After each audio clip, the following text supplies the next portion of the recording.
Good morning. I am going to make you a little video about our frozen wool. This is what mine looks like, and I am going to dye it in here so you can see how nicely it fits. I have very cold water, I have boiling water, I have a measuring tool, citric acid, and the colors I'm going to use. I don't know what I'm going to use. I usually like to have the dark colors on the bottom, so I guess that's the way I'll do it. I guess I'll put blue on the bottom. So I'm going to measure out a little bit of boiling water, and I'm going to put some dye in there. And remember, we just have a 1/4 yard, and we're going to be putting 4 dyes in it. You can put less or more as you see fit. But I want to cool this off. First I'm going to add my acid.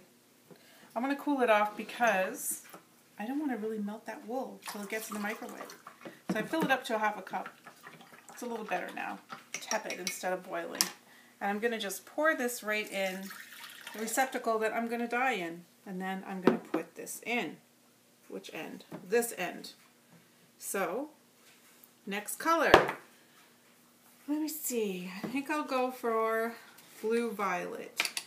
Now, I don't know exactly what's going to happen during this, but this is half the fun about dyeing. Just have a little adventure. Next, boiling water. Might as well put my acid in while I'm at it. Boiling water. Uh-oh. You saw what I did by mistake. The water's quite hot, so I'm going to add a little bit more. But I don't have to worry because I've got a whole 4-cup measure here, and I'm only going to have 4 colors. So now I'm just going to kind of pour it, and I'm turning it around, or you can turn your thing around. Pouring it on so I can kind of get the outside of the wool covered. Now I am not going to stir this because I want blue to remain on the bottom, and I would really like it if you didn't stir yours either. Next color, let me see, I think bottle green would be nice. Now I can make these choices because I understand what these dyes look like. And I really like to encourage people to dye samples of their wool so they too can make decisions with some kind of intelligence. I'm not saying I'm intelligent, I'm just saying if you know what it looks like, you're going to get better mixes. I did a crazy thing again.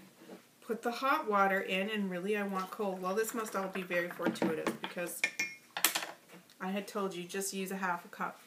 Okay, so now I'm going to pour this and leave some white remaining. You can see I'm leaving some at the top. I'm just going to keep pouring it over. Now, there.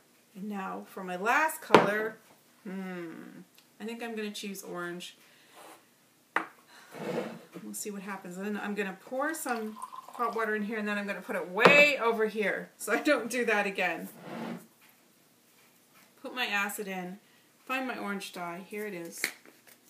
I don't worry about that little bit of green in there because it just doesn't matter. I don't have too much orange dye left, so I just poured it in. And then I'm going to take this orange dye, add some cool water to it. Well, here's a little idea. What if I don't? What if I let it be hot and it will melt as it goes down in? This should be interesting. Now you can use something to hold this up if you want to. I'm just going to pour it straight down through the middle. Ooh, that looks pretty nice already.